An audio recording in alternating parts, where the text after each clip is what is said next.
The second the glass hit the floor, everyone turned. It shattered near the dessert table, and for a moment, no one knew whether to gasp or keep sipping their champagne. But they all looked at me, not at the broken glass. Me. Because I was the one who dropped it. Because I was the one who placed it there in the first place. Because I was the one standing in the corner watching my wife laugh with him like I didn't exist. I didn't even realize I'd been gripping the flute that tightly. My hand was shaking.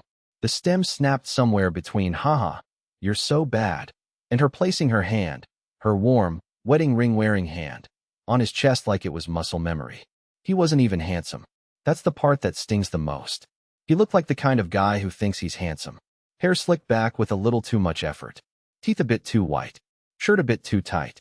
He had that "I'm the center of the universe" posture, like the Earth's axis passed through his spine. And she was orbiting him. Like gravity forgot who she promised herself to. No one said anything after the glass fell. The music kept playing. The party buzzed back to life. Except for me. I just stared at her from across the room. She saw me. Oh, she saw me. Her laughter caught in her throat, like it remembered something it wasn't supposed to. Then her eyes dropped to the little black box in my hand. The one I was supposed to give her tonight. The one with the necklace I'd been saving up for.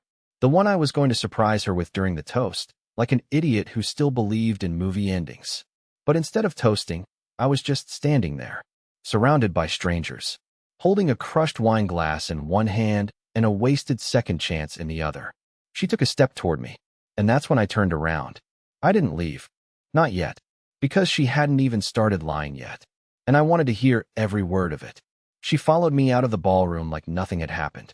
The nerve, the calm in her steps. Like she wasn't about to rewrite our entire history with one conversation under fairy lights and cheap plastic chandeliers. I stood by the parking lot archway, behind the fake ivy, gripping the black box like it owed me an apology. I didn't want to look at her, but I needed to hear whatever excuse she had rehearsed in her head before she realized I saw everything. "Eli," she said, breathless like she'd been running. She hadn't. Her heels made little tap sounds on the concrete. Too slow for panic, too fast for casual. That tone. God, that tone. It was the same one she used when she backed into the neighbor's mailbox and blamed the cat for distracting her. "What was that?" she asked, gesturing vaguely toward the building. "Why would you just make a scene like that?" I turned to her slowly, making sure she saw the way my jaw clenched. "You're seriously opening with that?" She blinked, tilted her head. She was already in damage control mode, already rewriting her actions. It's incredible how fast people can erase a memory they didn't like. "He's my coworker," she said, too quickly. "We were just catching up. It's a party, Eli. You can't act like." "Don't," I cut in. My voice cracked. Not from anger. From disbelief. "Don't talk to me like I imagined it." She went quiet for a beat. That silence told me everything I needed to know. Her mouth wasn't lying yet, but her silence already was. "I wasn't going to tell you this," she began, eyes darting away for a second, but there it was. The but. The same word that every betrayal hides behind. But nothing happened. That was her opener. The same cliché millions of cheaters probably whisper in hotel lobbies and back seats and goddamn wedding receptions. I should have walked away. I should have tossed the necklace in the nearest trash bin and taken a cab home. But I needed to hear it all. Every detail. Not because I didn't believe what I saw, but because I did, and I needed her to try and lie her way out of it. I needed to see how far she'd go to protect a man who looked like he moisturizes with cologne and compliments his own reflection. "Nothing happened," I echoed, stepping closer. "So you just laugh like that with every guy who touches your back?" She didn't answer. I didn't expect her to, so I pulled out my phone, opened the video, pressed play. I didn't mean to record her, but when I was standing there, watching from across the room, something in me, some pathetic, paranoid little instinct, hit record. Maybe I needed proof. Maybe I needed to know I wasn't going crazy. Or maybe I wanted her to see herself through my eyes. Unfiltered. Unapologetic. The video played between us. No audio. Just her smile. Her hand on his chest. The way her lips moved like they'd said his name before. The way her body leaned into his like they'd rehearsed this dance many times. She looked at the screen like it was a ghost of her own making. And when she looked up at me again, she didn't even deny it. She didn't cry. She didn't beg. She just said, "It's not what you think." Which, of course, is exactly what someone says when it's exactly what you think. She reached for the phone, like she thought she could erase the moment if she just swiped hard enough. I pulled it back. Don't. I said, quieter this time. Just don't. She crossed her arms. Defensive. Controlled. Like I was the one who owed her answers. My stomach twisted at how quickly she'd turned the mirror away from herself. Like she was already trying to frame the whole thing as my overreaction. My inability to handle a conversation. My fault for making assumptions. I swear, that look she gave me. It was the same one she used when she talked to customer service agents. Polite on the surface. Ruthless underneath. This is exactly why I don't tell you things, she said. Because you blow them out of proportion. I almost laughed. Almost. She didn't know I'd been watching her for weeks. Not spying. Just noticing. The late-night texts she tried to hide by flipping her screen face down. The way she started humming again in the mornings, but not around me. The way she showered twice on Sundays. The way her phone always seemed to be at 1%, yet she never plugged it in when I was nearby. I thought I was being paranoid. I told myself I was overthinking everything like I always do. Like my brain loves building conspiracies out of shadows. But standing there, in the cold blue light of that video, there was no conspiracy. No fog. Just clarity. She was caught. But instead of unraveling, she shifted. Started crying. It wasn't loud sobbing. No, that would have been too obvious. It was the delicate kind. Perfectly measured tears that didn't smudge her makeup. She turned slightly, letting the glow from the venue lights silhouette her face like some tragic actress mid-monologue. And I realized something awful. She wasn't crying because she was sorry. She was crying because she didn't want people to see her being the villain. Two people had already stepped out into the courtyard by then. They didn't say anything, but they saw us. Saw her crying. Saw me standing cold and still like a statue made of suspicion. And I knew, deep down, they'd assume I had said something awful. That I was the problem. She was good at this. Too good. Do you want to ruin the whole night? She whispered. That sentence hit me harder than any confession ever could. Because it told me everything about her priorities. Not, let's talk. Not, I'm sorry. Not, please believe me. Just, don't ruin the night. Like she could pause the truth for a few more hours. Keep the illusion going just long enough to finish her drink, pose for some photos, and pretend her life was still intact. I nodded slowly. Fine. Let's not ruin the night.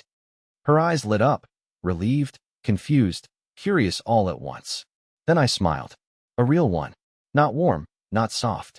A quiet, surgical smile. And I walked right back into that room, through the sea of glittering dresses and rented suits, straight up to the microphone on the stage. Because there's one thing people like her always forget. I don't need revenge. I just need an audience. You ever hold a microphone, feel its weight in your palm, and realize you could destroy someone with less than 50 words? I didn't plan to speak. I didn't even know if it was allowed. But the stage was open, the music between sets had paused, and the MC had stepped out for a smoke. So there it was. An empty microphone. A room full of strangers and half-friends. And the woman I married, still dabbing her tears like she was the misunderstood heroine in someone else's breakup story, standing just behind me in a cloud of perfume and guilt. I tapped the mic. It gave that little thump, sharp enough to hush the closest tables. Conversations tapered off like rain fading. Heads turned. Glasses paused midair. I scanned the room without smiling. Without flinching. I didn't know what I was going to say until my mouth started moving. I wasn't planning to say anything tonight. I began. I'm not good at speeches. Never have been. Junie usually handles all the words in our relationship. A couple of polite chuckles rippled through the crowd. Junie was behind me, frozen. I could feel her stare drilling into the back of my neck. But sometimes silence becomes dangerous. Because when you stay quiet too long, people start assuming things. They start painting their own versions of your life.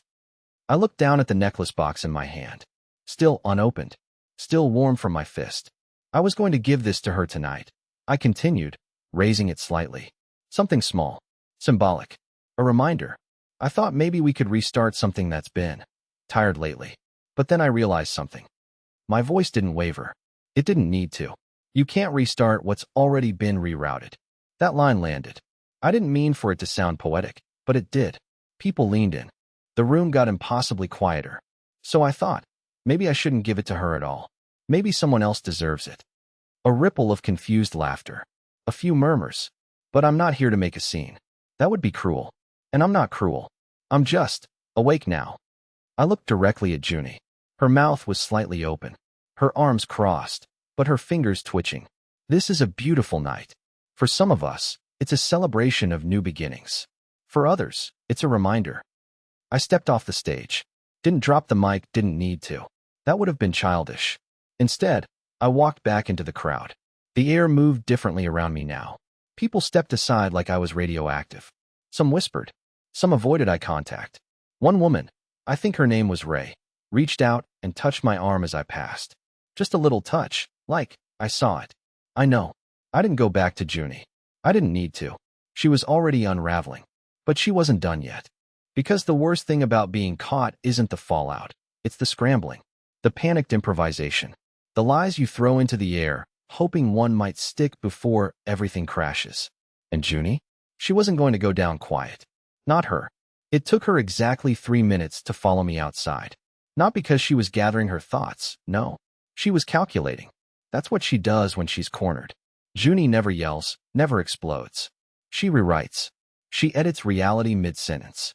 And she always makes sure she's the one holding the final draft. I was leaning against the low wall near the garden, pretending to scroll my phone, but really just watching the notifications flood in. 2 texts from her. 1 voicemail. All from 30 seconds ago. She'd gone from silence to panic in under a minute. Then the glass door opened behind me. She walked out like she wasn't fuming. Controlled posture. Chin high. Like a woman who'd just been mildly inconvenienced, not publicly implicated. Her heels clicked slowly, deliberately, as if the sound alone could undo what I'd done. The look on her face was halfway between disbelief and insult, like I had embarrassed her. You seriously thought that was okay? She asked, voice low and sharp. Do you know how many people were watching? That was the point, I said. She laughed bitterly. God, Eli, do you hear yourself? What exactly was the goal here? To humiliate me? No, I said. To wake you up. She folded her arms. You made a scene. At my colleague's event. Over a conversation. I looked at her. Really looked. She was still wearing the same emerald dress. The same perfect makeup. But everything about her had changed. Her smile was a wall now. Her eyes were dry. Sharp. Like they'd never truly been soft in the first place. I'm not stupid, Junie, I said quietly. I've seen the texts. The late nights. The sudden need to be more independent. You're not even good at hiding it anymore. Her expression didn't falter. But her throat moved. A small swallow. One she didn't want me to see. You read my messages? She snapped. No, I replied. I saw them light up your phone. Same name. Every time. Blake. With a little heart. If you're going to cheat, Junie, maybe don't use emojis. She rolled her eyes, scoffing like I'd just accused her of tax fraud over a missing receipt. I work with him. We're on the same project. We spend hours together. Of course we text. You don't text me like that. Her mouth opened, then closed. Nothing came out. I stepped forward. When was the last time you laughed with me like you did in there? You don't even try anymore, she snapped. You just mope around, waiting for me to fix everything. You act like you're owed something just for showing up and sulking. There it was. The real Junie. The one who'd been hiding behind the coworker excuses and wedding smiles. She wasn't sorry. She was angry. Angry that I had dared to hold her accountable. Angry that I interrupted her little illusion. Angry that I didn't sit quietly while she drifted off into someone else's gravity. I shook my head. You could have left. If you were done, you could have just said so. And be the bad guy, she snapped again, this time louder. You wanted the perfect wife. The woman who smiled and nodded and made small talk with your boring friends and laughed at your sad little attempts at affection. I played the role, Eli, for years, but I got tired of being the only one pretending. There were people on the patio now. Not close, but near enough. I watched her realize it. Watched her face tighten, her jaw twitch, her eyes narrow with the panic of a woman losing control of the narrative. I didn't raise my voice. I didn't say anything cruel. I just said, then stop pretending. She opened her mouth, but I was already walking away. She hadn't expected that. She expected me to fight, to cry, to make a scene she could weaponize. But I didn't. I left her standing there with the audience she didn't ask for. And for the first time all night, she was the one exposed. I didn't leave the venue. Not yet. I needed air, but I didn't want to disappear. I didn't want to give her the satisfaction of calling me a coward later, or worse, telling people I stormed off like a child. That's the game she plays. If she can't make herself the hero, she makes herself the victim. And I've been cast as the villain for years now, quietly, carefully, until I almost believed it myself. So instead of driving off, I walked behind the garden shed. There was a narrow path there, paved with stones, half lit by hanging lights. It was supposed to be a photo spot, some Pinterest-inspired side walkway for romantic portraits. Funny, it ended up being the one place no one dared to go that night. Except me. And him. I heard his voice before I saw him. Hell of a speech. I turned. There he was, Blake. The man she laughed with. The man whose hand had been too familiar with her lower back. The man who never looked at me once during the party, even when I stood 5 feet away. But now? He was leaning against the wall, like we were old buddies catching up after a football game. I didn't respond. Just stared. He took a slow sip from his drink, some expensive whiskey still sweating down the glass. You embarrassed her, he said. She's in there scrambling. Good, I said. He nodded, unfazed. You know, for what it's worth, I didn't think she'd let it go this far. Not with me. I stiffened. So you admit something happened? He shrugged. What do you think? That answer told me more than any confession could. It wasn't just emotional. It wasn't just flirty texts and bad judgment. This was physical and current, and probably not the first time. Still, I stayed calm. Not because I'm some stoic warrior, God no. My heart was pounding so hard it felt like it would punch through my ribs. But I stayed quiet because I realized something terrifying. He wasn't here to apologize. He was here to warn me. She's not who you think she is, he said, stepping closer. And I don't mean that in the bitter, jealous ex kind of way. I mean, she's careful. She knows how to make people look crazy. She's done it before. That threw me off. What are you talking about? I asked. He looked around, then leaned in. There was another guy, before me, works at a firm uptown. She dragged his name through the mud when he tried to end it. Made him look like a stalker. Got him transferred. Nearly cost him his career. I swallowed. My throat felt like sandpaper. She's not just cheating, Eli, he said, voice low. She's building an exit story. And you're not going to like the version she tells when she finally leaves. It hit me like a freight train. The sudden switch in her behavior the last few weeks. The passive-aggressive jabs. The twisting of every disagreement into an attack. The way she'd been dropping little comments to her friends. He's been acting weird lately. I think he's going through something. I don't know who he is anymore. She wasn't just trying to get out. She was laying the groundwork to make it my fault. My voice barely came out. Why are you telling me this? Blake looked at me. Really looked. And for a moment, I saw something like guilt in his eyes. Because I've been where you are, he said. And if you don't get ahead of her, she'll bury you.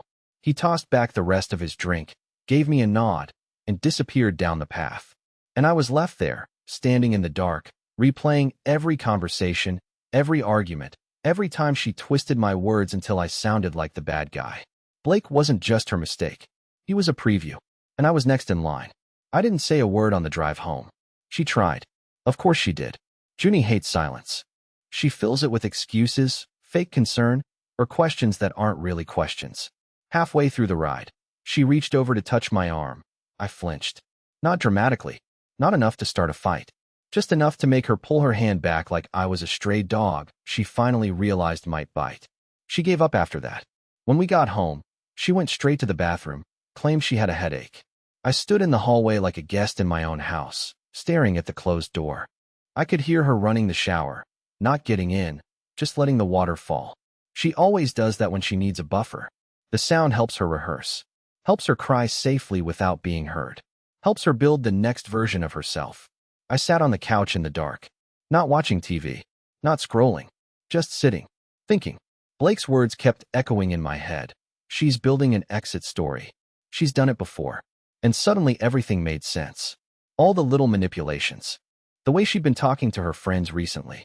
How she'd started documenting things. Eli forgot our dinner again. Eli's been acting distant. Eli raised his voice. Subtle, clever framing. Innocent on the surface, but layered with intention. She wasn't just betraying me emotionally or physically. She was preparing the narrative. And she was going to paint herself as the survivor. That's when I made my decision. I wasn't going to scream. I wasn't going to expose her in front of her friends again. I wasn't going to play the villain in a story she'd already outlined. I was going to write my own version. Quietly, methodically, I was going to let her hang herself with her own words. That night, when she finally came to bed, hair damp, fake exhausted sighs, long silence before curling up with her back to me, I didn't say a word. I just watched her breathe, peaceful, as if nothing in her life had shifted, as if she still had time, still had control. The next morning, I woke up early, earlier than usual. She was still asleep, tangled in the sheets like a child who didn't know the house was burning. I started gathering things. Not my clothes. That would have been too obvious. I started gathering evidence. Emails, screenshots, the backup to her private messages. I knew her passwords. Of course I did. She'd never bothered to change them because she never thought she needed to. Because she thought I was too weak, too passive, too sad to fight back. I wasn't fighting. I was documenting. The messages were worse than I thought. There were entire conversations with Blake that read like a bad romance novel. Pet names. Plans. Can't wait until I'm free. She even talked about how she'd make me look unstable if I snapped. I didn't snap. I downloaded everything. The photos. The call logs. Even a voice note she'd left him once. Laughing about how Eli still thinks we're in a marriage. Her voice. My name. The confirmation I needed. I didn't confront her. I didn't even flinch when she came into the kitchen an hour later, wearing one of my old t-shirts like nothing had changed, asking if I wanted coffee. I said yes, because I was done with emotions. Now it was chess. She thought she had time. She thought she had control. But the board was already set. And she hadn't realized yet. I'd stopped playing defense. I didn't need to destroy her. She did it for me. It took 3 weeks. That's all. I didn't expose the screenshots. I didn't upload the voice note to the cloud or send it to her family. I didn't text Blake. I didn't blast her on social media or air her mess in front of anyone. Instead, I did something simpler, cleaner, stronger. I started smiling. I stopped arguing, stopped asking, stopped waiting. And it scared her more than any confrontation ever could. She noticed the shift immediately. I'd come home later, but never explained. I'd be on my phone more often, but turn the screen away from her. I started sleeping better, eating better, even humming in the kitchen. I wasn't pretending. I was healing, quietly, strategically, and she hated it. She started asking questions. Where are you going? Who were you talking to? Is everything okay between us? Like I was the one who broke the vows, the one who owed explanations. I just smiled and said, everything's good. And it was. Because I had already hired a lawyer. One she'd never see coming. A woman, sharp as broken glass and twice as silent. We'd met 3 times in secret, laid out the timeline, built the documentation, and crafted an exit that didn't just protect me. It cornered Junie without ever laying a hand on her. When I finally served the papers, I did it on a Tuesday morning, while she was sipping her chai and checking Pinterest for kitchen remodel ideas. She stared at the envelope like it was a grenade. I didn't gloat. I didn't say anything at all. Just slid it across the table, kissed her on the temple, and left for work. Inside the documents? Everything. The affair. The manipulation. The threats of gaslighting. Every screenshot. Every timestamp. All cleanly laid out in a way that would make her look radioactive in court if she tried to spin it. She didn't contest. She couldn't. In the weeks that followed, I moved out. Got a small place. Quiet. Full of light. No ghosts in the walls. I got a dog. A ridiculous little rescue mutt named Motzi, who thinks he's a lion. I started reconnecting with people. My brother. Old friends. Even my mother. The one Junie always said talked too much. And for the first time in years, I exhaled. I didn't need revenge. I didn't need apologies. I needed freedom. She, on the other hand, had to explain. To her friends. Her boss. Her parents. I never said a word to any of them, but they knew. People always know. Guilt echoes. And the person trying hardest to control the narrative usually ends up tangled in it. Blake? He vanished. Maybe he saw it coming. Maybe he didn't want to be her next cleanup project. Last I heard, she's been focusing on herself. That's code for the mask cracked. As for me, I'm good. I go on walks every morning now. I cook for one, and somehow it tastes better. I've started writing again. I'm not angry anymore. Not bitter. Not broken. Just free. So if you're reading this and you're where I was, drowning in someone else's story, waiting for them to stop writing you as the villain, let me tell you something. You don't have to explode to escape. You can walk away, quietly, strategically, and sometimes winning looks a lot like peace.